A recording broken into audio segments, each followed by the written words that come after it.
Uh,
Good evening to all the participants who have joined here. So we will be starting the webinar in some time. We are just waiting for some of the other participants to join in. So just we are requesting everyone to be a bit patient. So we will be starting in just a few moments. Thank you.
So we will be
A very good evening to everyone. So, first of all, thank you everyone for joining with us. And we are here today from Adamus International School and Adamus World School.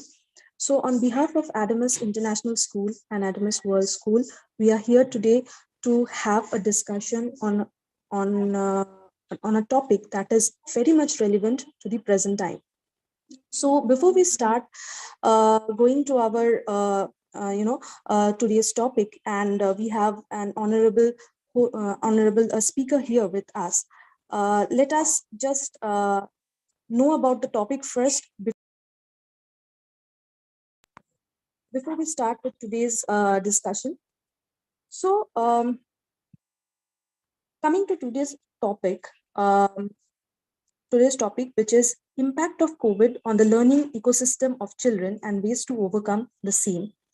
We are here today with our guest, Dr. Yogiraj Ray, who has numerous achievements in his life in the path of providing in the path of providing medical supervision and medical advices, which we will be coming to.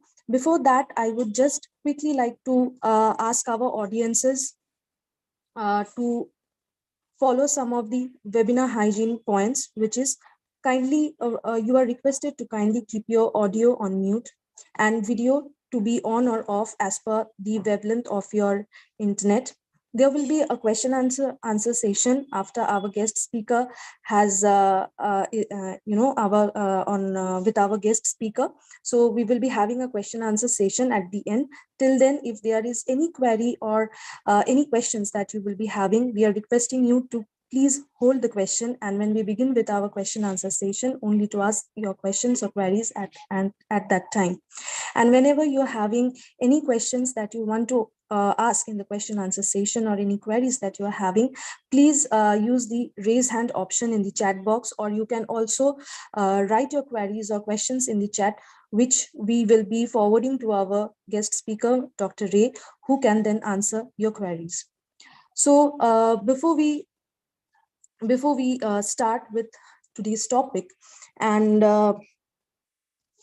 we move forward with today's topic, so I would first like to say a big thanks to all the guardians for their relentless support during the COVID crisis, and that we are very proud of the way our students, parents, our community leaders, and every member of our community has handled this situation as we continue to educate our students during this unusual time of COVID.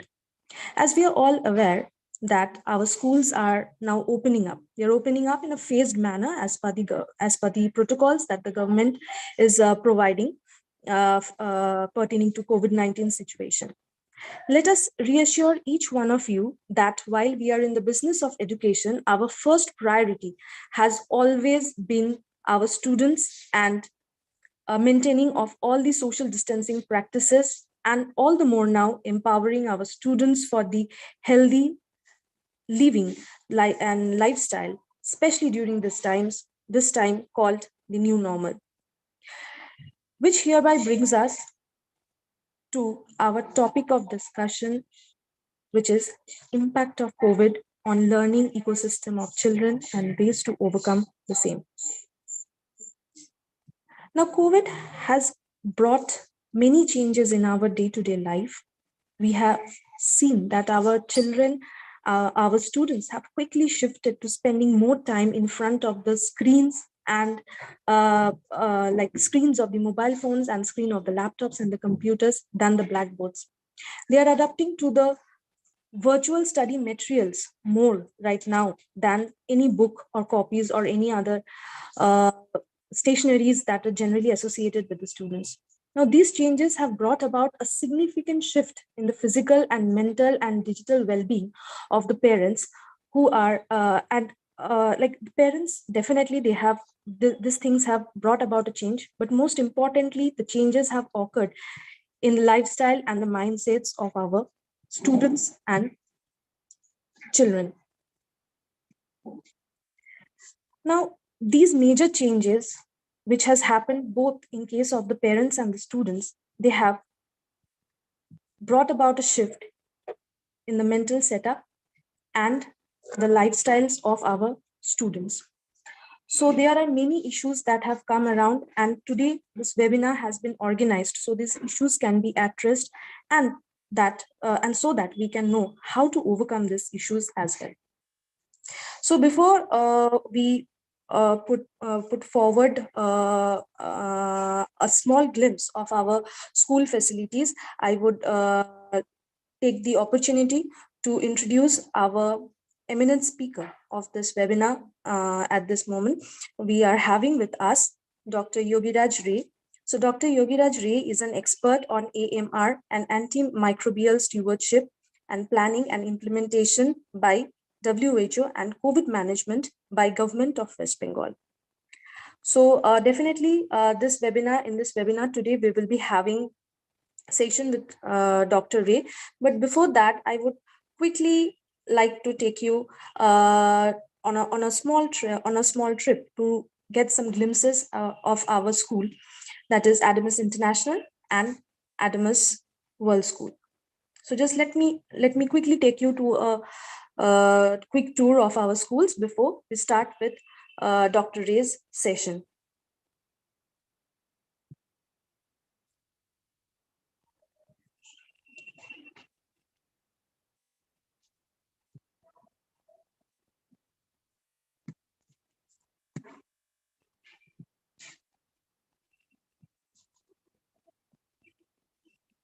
Just a moment.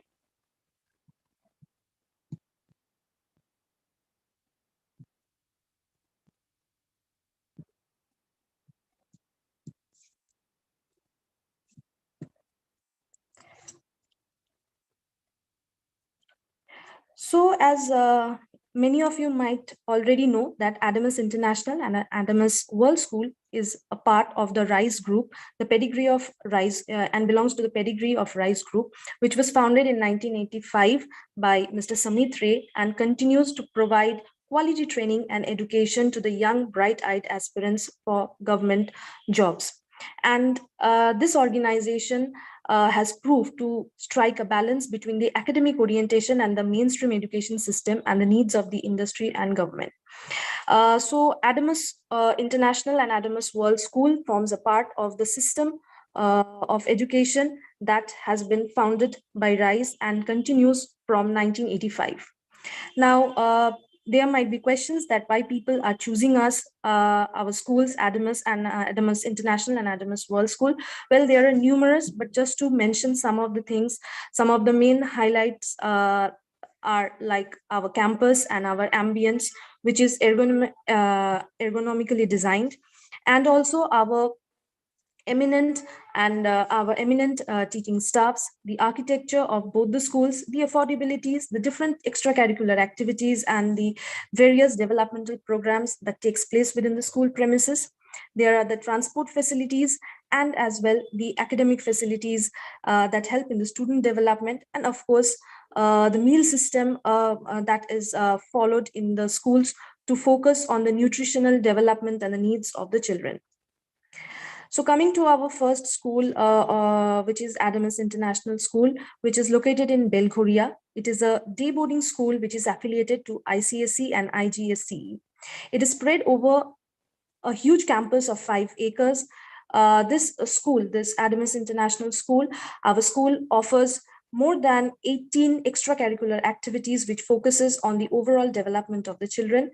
And in addition to that, the children are also given an opportunity or a chance to participate in different community and engagement services, which leads to the overall learning process and the development of the children. So in Adamus International School, there are numerous facilities that are which combine together to make it the best school in North Kolkata.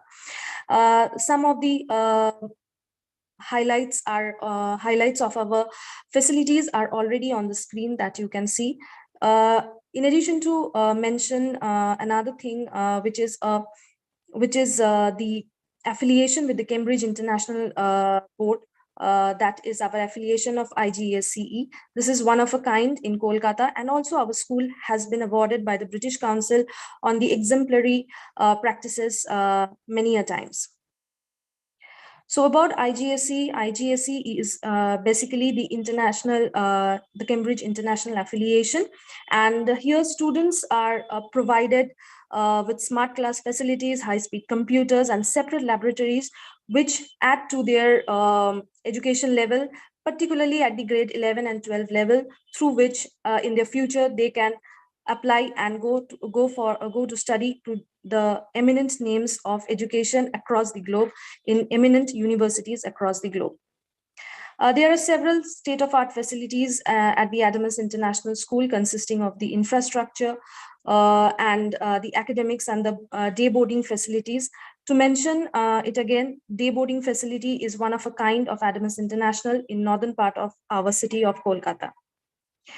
In addition to these facilities, there are different extracurricular activities which the students can opt for as per their interests and potential, and also the school provides opportunities of international excursions. Also, Adamus International has always proved itself to be the house of the toppers, the board toppers, as you can see on the screen already. This record is ongoing from the day the school has opened and will continue in the future as well. And of course, the school has been the winner of awards related to academics, national sports and games at different parts of the timeline, and continues to do and will continue to do the same in the future. This brings us to our second school, which is the Adamus World School, which has one of Kolkata's largest green campus. Not only a green campus, but Adamus World School, which is a CBSE school and was started in 2011 and belongs to the Satish Kiran Roy Memorial Trust, has 100 plus acres of green campus, state-of-art facilities, infrastructure, and GPS-enabled transport facilities, and has a very healthy student-teacher ratio of 1:30, with over 60 prominent teachers teaching our students. And not to forget to mention that Adamus World School has won many awards for its extracurricular activities, in which the students are proving their name each day.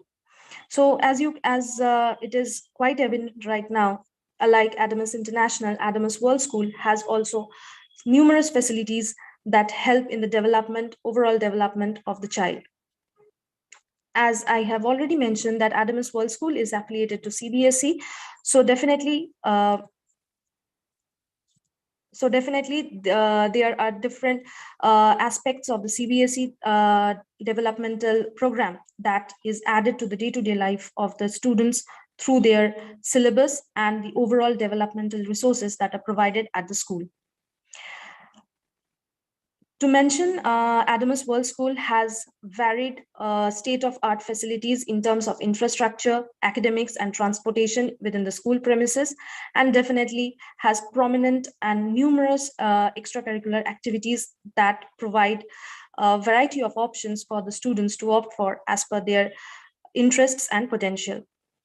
And of course, like Adamus International School, Adamus World School has also proved itself as the house of both toppers, and as one can see on the screen, it has achieved excellent result last year, just like the previous years, and will continue to do so in the future.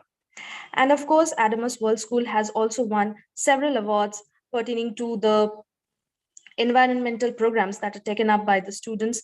And also this year, Adamus World School has won 6 awards in several categories in the Telegraph School Kids Awards ceremony.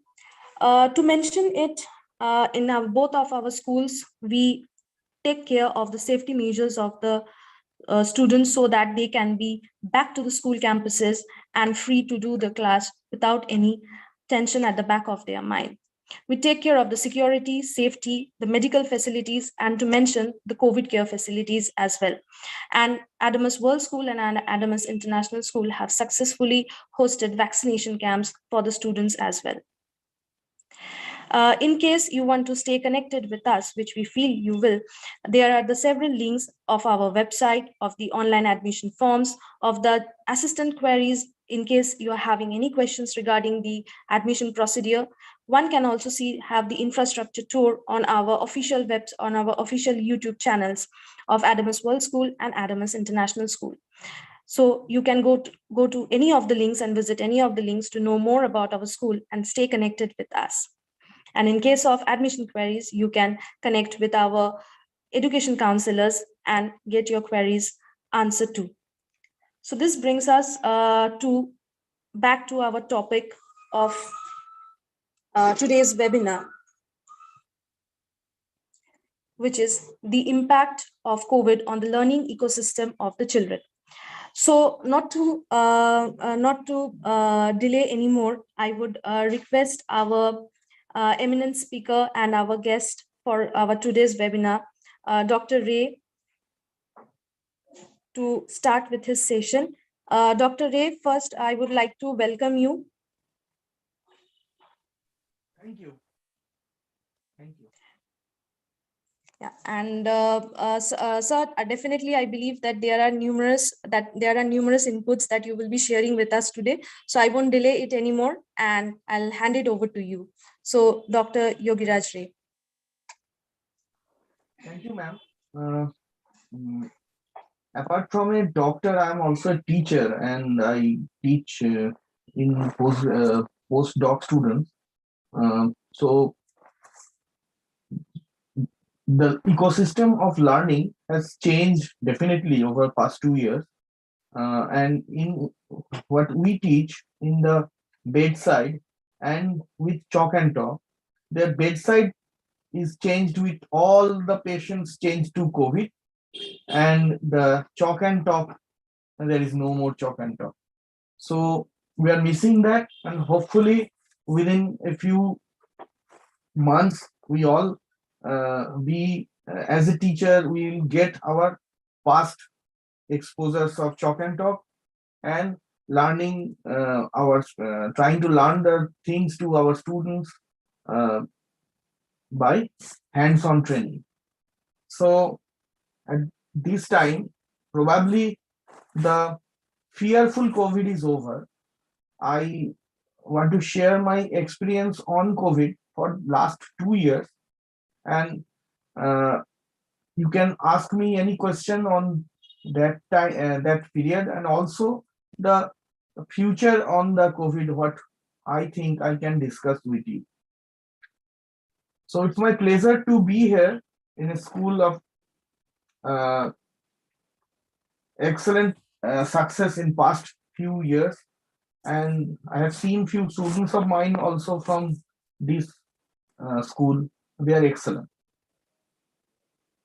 So impact of COVID, first I would say the impact is basically a social impact, not only a financial or a learning impact. Mostly what we found in the early part of the disease, it was a social impact, and there is social ostracization. So whenever the patient comes to me or us with a COVID positivity, what I heard from them, that they are being socially people are being socially disrespectful to them in the first way.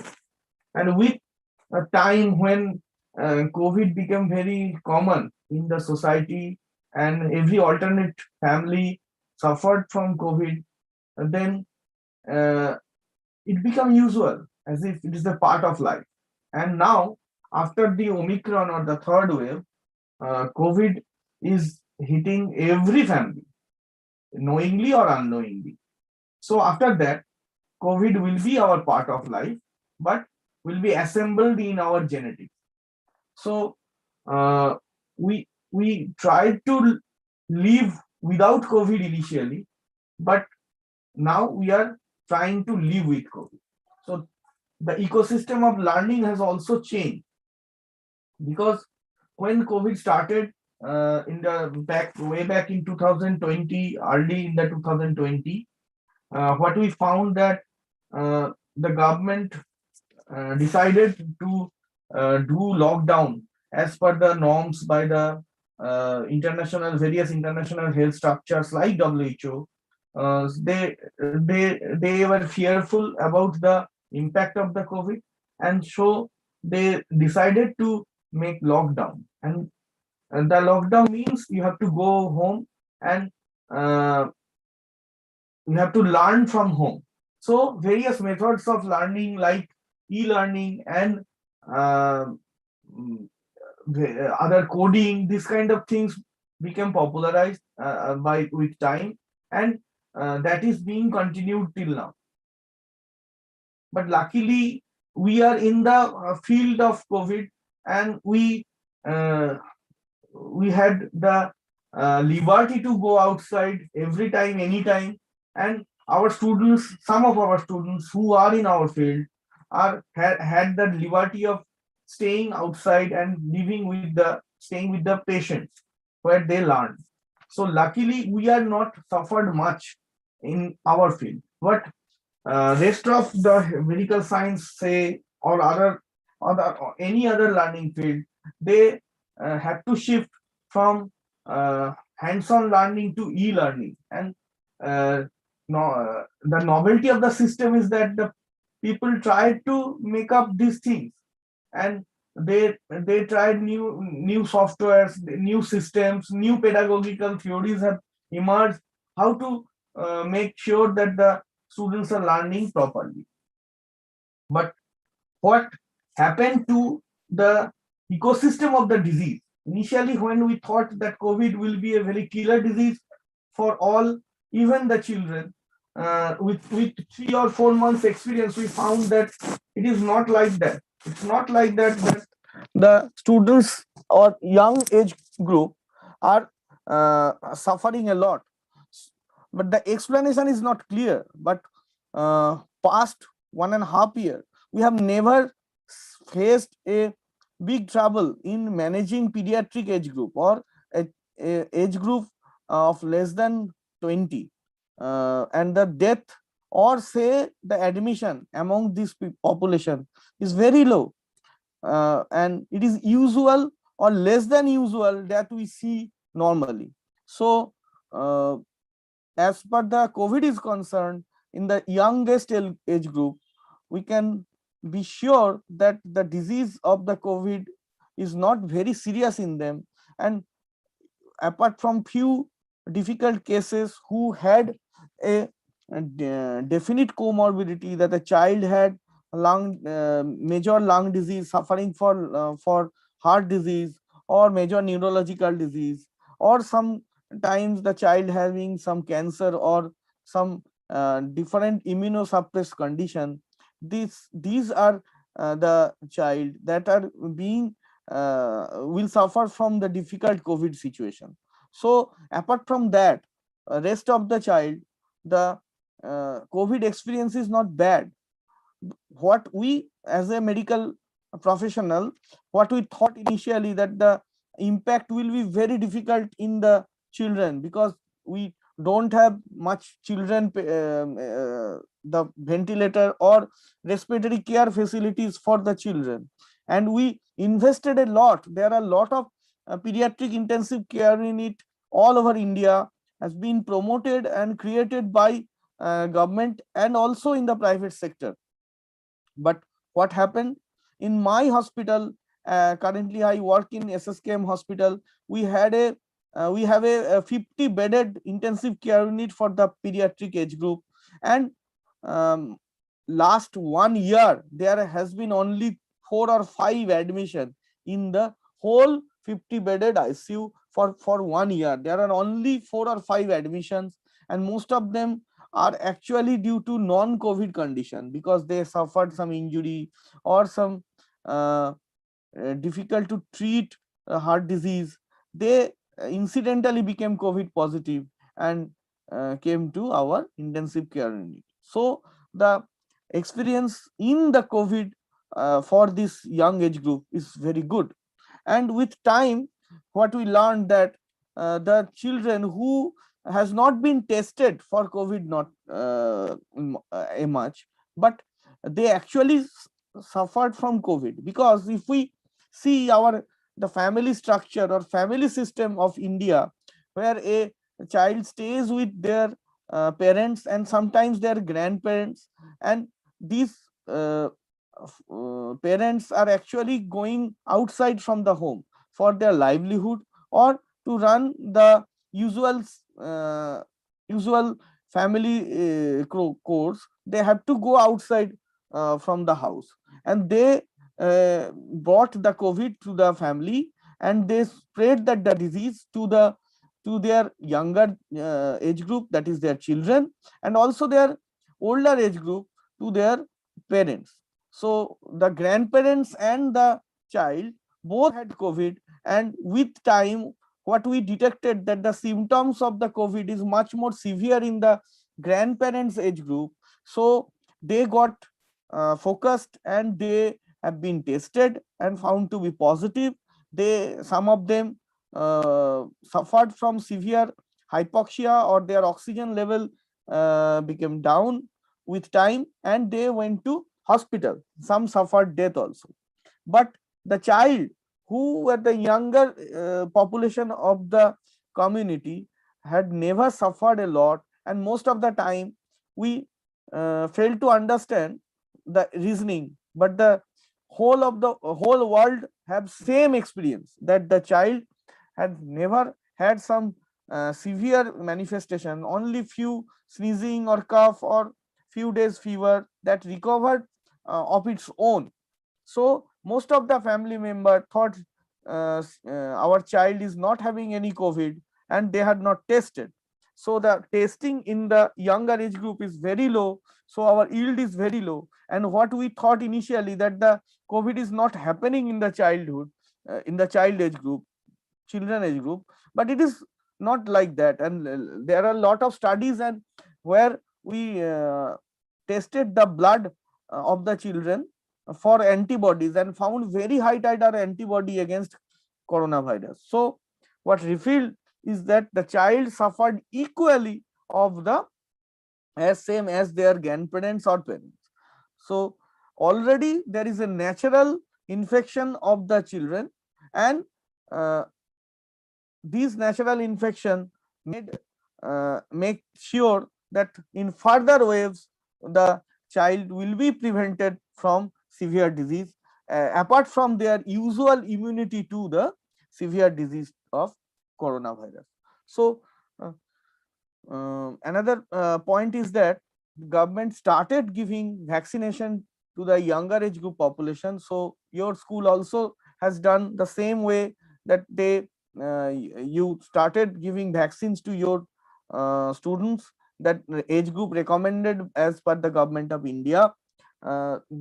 We have started giving vaccination to them, and with the vaccination and along with the uh, natural natural infection causing some immunity, we can say this is as a dual mode of immunity. One is from the vaccine we are getting, another one is from the infection we are getting. So this we can say this is a hybrid immunity. So as we go for a new learning process, there are hybrid seminar where we present online also, and we can present offline also, and anyone can uh, anyone can expert their opinion online also and offline also. So these hybrid kind of things are a new thing that occurred in the learning process also, and in the immunity of the coronavirus also. So this hybrid kind of thing changed the whole scenario. In the first wave, what we found in 2020, from uh, March to 2020 November, we found this first wave. The death was huge, but with a percentage of around 5% of the population having hypoxia actually died. But in the second wave, in the month of April, May, June, July of 2021, we suffered much more, because our vaccination was not popular at that time, and not we are able to give vaccine to all.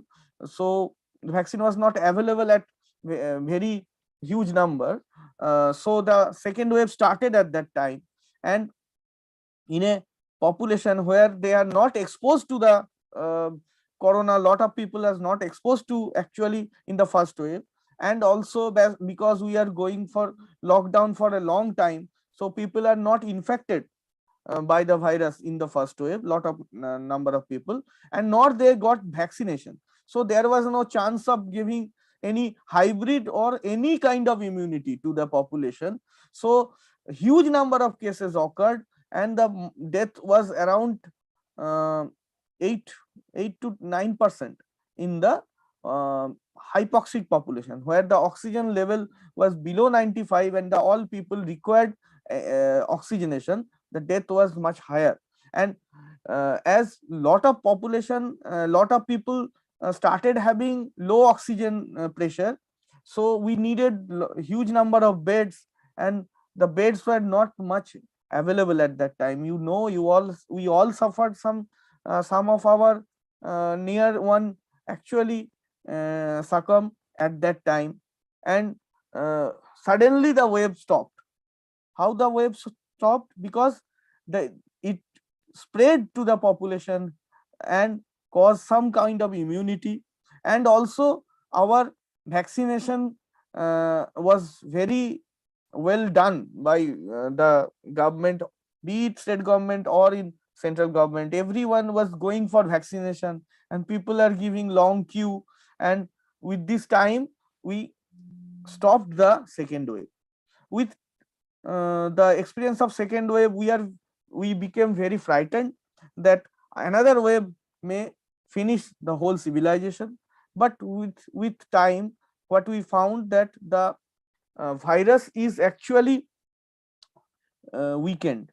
And uh, the experience of various pandemic or epidemics were similar, because initially virus, uh, when a new mutation occurs, a new kind of virus occurs, then it spreads to the population, and which is a virgin population, and this population actually get infection and severe disease. But with time, when multiple small infections or multiple low dose infections causes uh, sort of immunity, and if you give vaccination, the uh, spreading potential of the um, virus get hampered. So what virus tries to change its nature to a highly spreading potential virus, and a highly spreading potential virus will be surviving in a community if the virus can survive in the human for long time. So virus becomes weak, because uh, say the virus have to infect my whole family, and if we all die, then whom we should spread the virus? So virus will try to become a weaker virus and spread throughout the world as a weaker virus and stay long in the community. So that is actual motto of a virus. So our motto is to live, and virus also have the same motto, is to live. So the ecosystem is good in between them, the human and the virus. The interaction will be, let us live with time, and now let us learn with time, because virus will live with us. We have to face the problem repeated occasions. So COVID will be there for long time, or at least 5-6 years. But the virus, as the virus has weakened, so they will infect but will not cause much problem. So if there is no much problem, we have to focus on surviving as a human being, as a learned human being. So in the post vaccination era or post multiple infection era, that is 2022, now at around February, when Omicron has spread almost everyone, not spared almost everyone with a mild disease. See, in my ICU of 44 bed, we have only 7 or 8 patients now, and only 1 or 2 of them are classic corona related issues. Rest of others are actually admitted due to some different cause, not related to corona. So this is the situation of ICU of whole India, I can say, because the experience is same in everywhere. So right now probably we have combated it, and the death and the involvement of the organs are much less in this situation. And with time, as the viral system goes, the experience of the viral epidemics are there, that it will be much more weaker with time. So there will be some people who will suffer some severe disease, but the number will be less than 0.001% like that. So for 0.001% population's risk, we should not stop learning and we should go back to our previous patterns. Now, what we became, are we became independent or become dependent? Yes, we became independent. We stayed home. We lot of uh, men in our patriarchal society learned cooking, learned how to wash dishes, learn how to deal with when there is no housemaid. Uh, so these are the new things in the uh, COVID pandemic time. But we are also become dependent to what? Dependent to various gadgets, like mobile, like computers, like we are become internet freak, and that was the only way to communicate others, that was the only way to learn things. So we became internet became part of our life, and that caused various health related issues. The health related issues, like first I can say we stopped walking, we stopped workout, we stopped exercise and stayed home and ate lot of food. And what else you can see? uh, we can see a obesity, the epidemic of overweight is followed by actually epidemic of corona, and lot of our children are actually became obese, and that obesity they will face the brunt of that obesity for lifetime, because unless they lose weight, the metabolic diseases like diabetes, hypothyroid, lot of metabolic diseases will come in their life early, and that can uh, actually that could be detrimental for them. Then apart from lack of physical activity or sedentary lifestyle, one major thing happened is the impact on the mental health and the behavior of us. We became a internet freak, we became dependent on gadgets. Then we started unlearning how to live with lot of people. What uh, the three things you have bombarded with: hand hygiene, mask and social distancing. I had a big problem with this the term social distancing. So social distancing should not be there. So society should not be distancing anyone. It should be inclusive.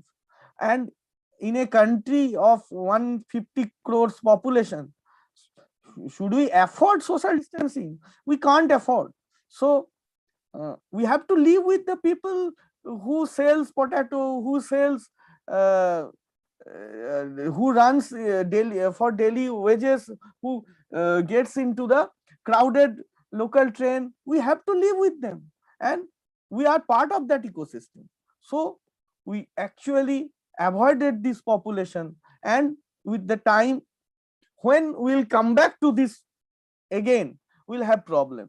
What will be our problem? The major problem will be our adjustment related issues. So this is a very big thing, and my psychiatrist friends, I had a lot of chats with them regarding my daughter, also regarding my behavior also. And what we found that yes, we are having issues, we are having behavioral problems. My child is showing sometimes tantrums also. She never had any problem with tantrums like things before COVID, but I discussed with lot of people, and there are a lot of papers are coming that separation anxiety will be a big thing, because nowadays the children are home. They are previously they are not home, they are actually in field, they are actually playing, they are in the school. Your school provides a lot of time to them, they interact with each other, but nowadays they are doing everything in the home, in a comfort zone for them.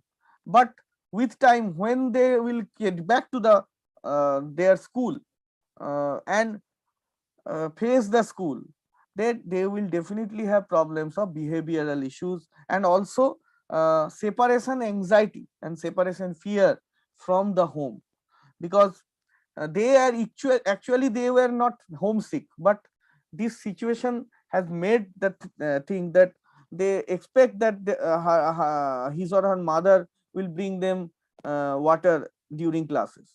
So this will be a big problem in future, and that will impact on their behavior also. And regarding study pattern, I told you that chalk and talk you can do online, it's okay, but uh, say during chalk and talk, when you uh, write something in a board and get back to your student, and the student is not listening, you can understand that she is not listening, she is looking something else. So these are the human values that we develop with interaction with our teachers. Then the teacher tells the students what you are doing. These kind of interactions are actually absent now, and uh, whatever the possibility of the e-learning, the human touch is less, and human touch makes us human, as different from the animals. So I would like to have all students in the school as early as possible, and probably the government is also thinking like that. And these are exceptional situation, when they come back, you can see their joy of their face, they are come back again, and they will interact each other. But uh, the problem of separation anxiety, and problem of some obesity, problem of lot of behavioral issues will be there, and that has to be addressed.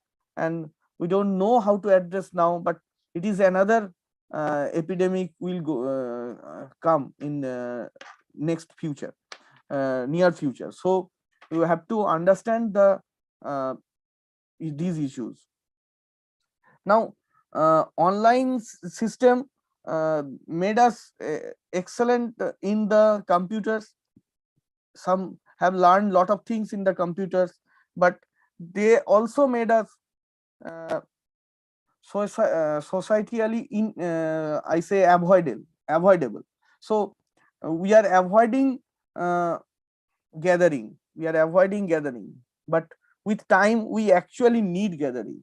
We have to face the problem of the society as a human being. So at this outset I can say that you are invited us, and you are planning for something new, and I would like to say that you have to think about de-learning of some internet based things, and relearning of what we usually do in as a human, as a teacher, as a student. So thank you. You can ask me uh, anything related to COVID now.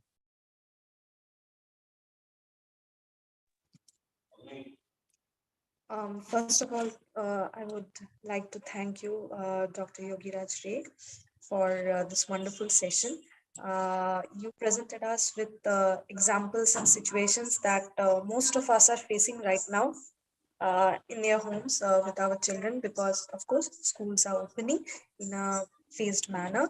And also, as you said, the government is also hopefully thinking about opening the schools also the lower classes. So we are also hoping to see our children back in the school premises, because without them the empty premises are not that happy scenes that we generally are accustomed to. So I believe some of the hands have been raised, and some of our participants, they have questions that they want to ask to Dr. Ray. So I see Gaurav Sarkar. Gaurav, if you cannot unmute, I request you to please write your question in the chat, so that we can put it forward to Dr. Ray. So Gaurav, if you are able to unmute yourself, kindly unmute, or please write in the chat what question you have.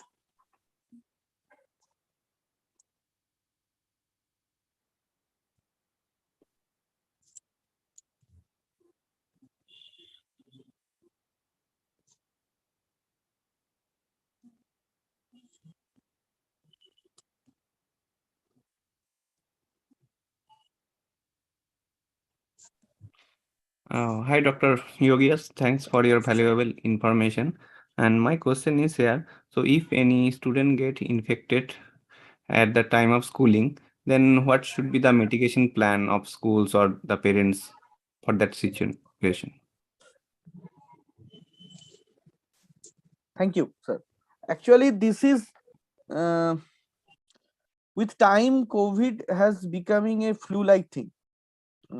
I can say after seeing around 10,000 Omicron cases, I can say that this has becoming a mild disease, and this kind of coryza, we can say this is a upper respiratory tract, that is sneezing, cough, sore throat like thing, and these are usually common flu like thing that you see every time. And COVID, actually coronavirus infection is very common, was very common, and it was almost once in a 6 month kind of thing, and that has come back like that. And but we have to be very cautious, because if uh, it infects their aging population of the family, it can have some issues. So regarding the children, if they have a symptoms of sneezing, cough, sore throat and fever, this combination kind of thing, or one or two of these, we have to tell the student to stay home for 5 days, 5 to 10 days, 5 to 7 days. That is currently 7 days. You have to stay at home for 7 days and come back to school after 7 days. No unnecessary testing is required, and no testing for the contacts is also recommended right now as per the international guidelines. And probably government of India and government of West Bengal, already my institute where I have done my studies, All India Institute of Medical Science, New Delhi, they have given this opinion, and probably within 1 or 2 week it will come everywhere. And it is the silver lining in COVID, that unnecessary testing is not required, and only we will test the population if they show low level of oxygen, that is saturation less than 94. So I would suggest you to have a pulse oximeter in the school, and just uh, if the child is having symptoms, uh, do see the oxygen level, and send the child to home for 7 days to stay at separately, with at least making some distance from their aging population of their home, like their grandparents. And they will recover within 7 days. Most of them will not have any major problems that we have seen in last Omicron kind of things. So it's good so all, let us all have COVID and forget COVID. I hope the question that was there by Gaurav is answered. So we also have another question from Monojit Paul, who is asking that is the government having any plans on vaccination programs of the toddlers, mainly the age group of 2 to 5? Regarding toddlers, actually the vaccination uh, in the more younger age group will come in near future. but the need of vaccination is not probably much required right now, because all are already infected, and most of them are being shielded by vaccinated population.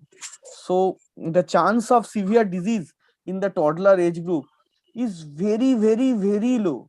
So the chance is very low, so you have to wait between the risk and the benefit ratio of risk of getting severe COVID and benefit of giving vaccination.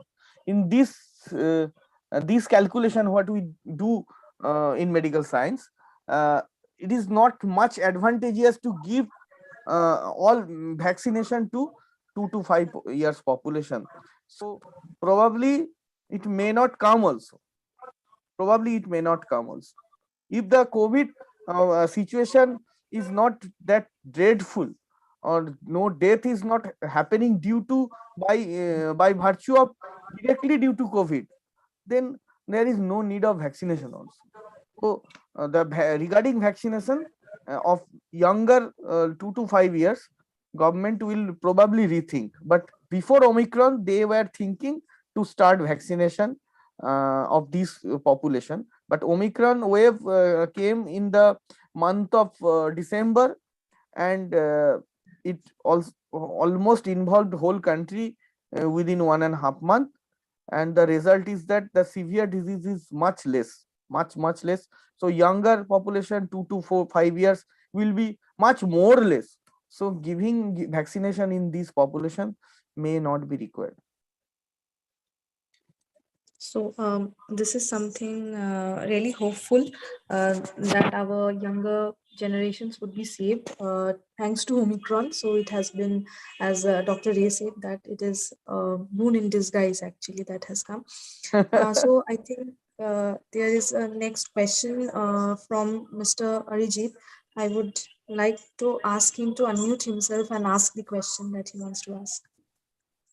Dr. Ray, first of all, thank you very much for taking out time and providing us with a wonderful insight on the whole situation. I have a very simple basic question. See, as you said that students and children had been in home for the last 2 years. They have had a very varied lifestyle. People are sitting in front of the screen, mom, dad, they're presenting them with food, water, everything. And their immune system has adapted to the last 2 years of their lifestyle. Getting back to schools for all these children is, it's a very happy event for them. At the same time, it's a very cautious event for them because this is very different as things are very different across the globe. Is there a specific diet? Is there a specific need of a diet for these children who are getting back to school now, for them to be immune of this disease, for them to keep healthy?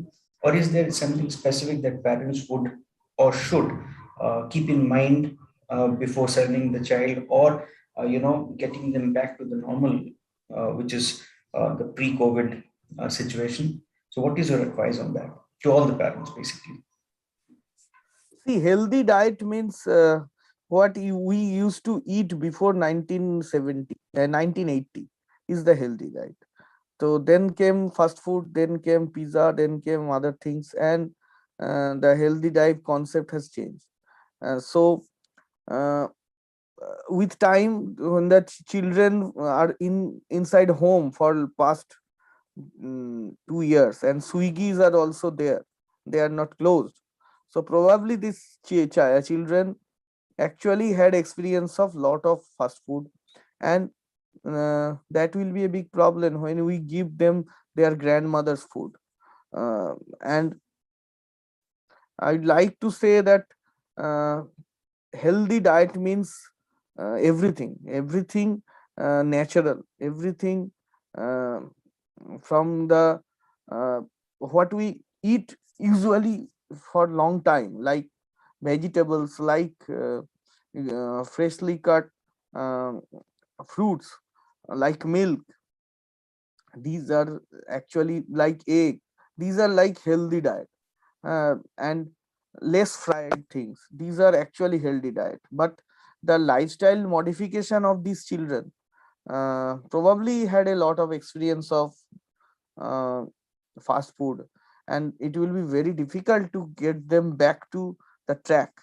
uh, and better, you have to uh, adjust these things. You have to tell the parents to avoid fast food as much as they can, and if they want to give fast food, they can prepare that at home and give to their children, so that when they came back to the school, they come back to school, they get diet from the school, that the healthy diet what you actually provide will be adapted easily by the children. So adaptation to the school will be another difficult thing that you will face, will be with diet. So that your question is very pertinent.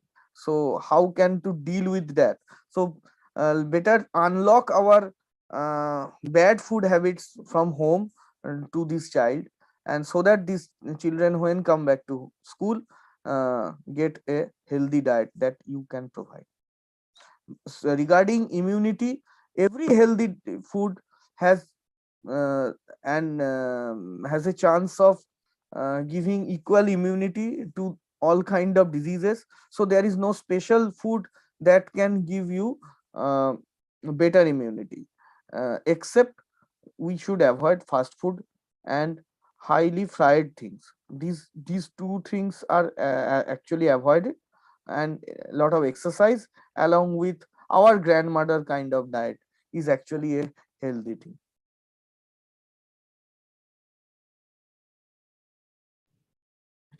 Uh, Thank you, Dr. Yogi Raj.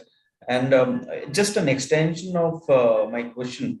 Do you think keeping ourselves well hydrated, the children's drinking a lot of water during these Yeah, times, does it help in their immune yeah, system? water detoxifies everything. So detoxifying with lot of water is required, and um, with time when they are in home, when they came back, will get back to school and started playing, started uh, running, and they will automatically adapt to these things. Children actually adapt better than the adult population. So children's can adapt to healthy lifestyle easily.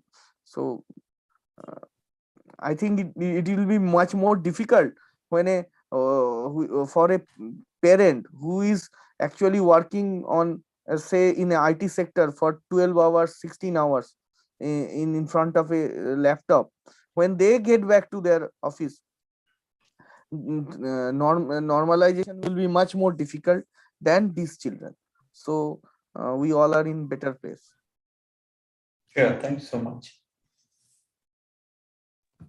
So that was a very, what shall I say, is very relevant question. I think most of the parents had, queries similar to this one. So, Dr. Ray, that brings us to our next question that has been asked by Mo Sinha.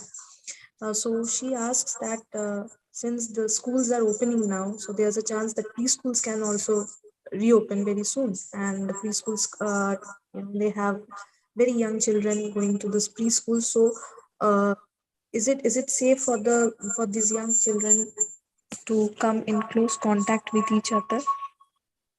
No, it is safe because say uh, if these preschool children gets COVID, what will happen? They will sneeze for 5 days and be normal. So not much problem in them. But if a child shows symptom of COVID kind of thing, you should tell the child parents to get back their the children to home and wait for 5 to 7 days, because see, mild kind of respiratory viral infection is very much common, and we are used to that thing. So unnecessarily avoiding them, and what protocol we can give in these preschool children, or even in the primary school children also. They actually they will not wear mask. It is not possible for them wear mask for time with long time, and uh, distancing with actually schools are meant to reduce distances. So it is not possible to, theoretically possible, but practically it is not possible to say that COVID protocol is to be maintained, kind of thing, quote unquote. This is actually um, it's a kind of statutory warning what we see in smoking in cigarettes, that smoking is injurious to health. Right now COVID protocol maintenance is like that. So as a COVID specialist, what we think that that is a statutory warning everyone will give. But what the situation of the COVID is there, if there is oxygen falling kind of situation, we will get back to the previous situation. But the virus per se has changed its character, and uh, probably it is spreading rapidly and giving a milder disease. So no fear on that. And if there is a new strain come with a dreadful kind of activity, that you will find one or two newses every day that a new strain has come with a 30% death rate and kind of these things. And these are lot of fake news are there, and sometimes actually they do come in with time. We get every 2 months we get a new epidemic of a bad kind of viruses in world in some pockets. But do we stop our life for that? Never. So news will come, and we have to follow that if it is spreading from one place to another place or not. If it is spreading rapidly, then we have to get back to our basic COVID protocol, and we have to do that stringently, and the process of doing stringently is lockdown or giving vaccination. So in a vaccinated population, in a child, if a child of a preschool age group uh, is being shielded by all vaccinated or all past infected population in their home and the society, there will be not much fear. Dr. Ray, this was really an insightful answer that you gave. And okay, Gaurav Sarkar is has written us something in the chat. Just let me go through it. So he asks, Gaurav's asked that most of the first world country opened all their age group school before one year before us, but our junior and preschool age group schools have not yet started. So is COVID impact is more for the Indian children compared to the first world country children? So like a child in India is much more under the impact of COVID than an US child.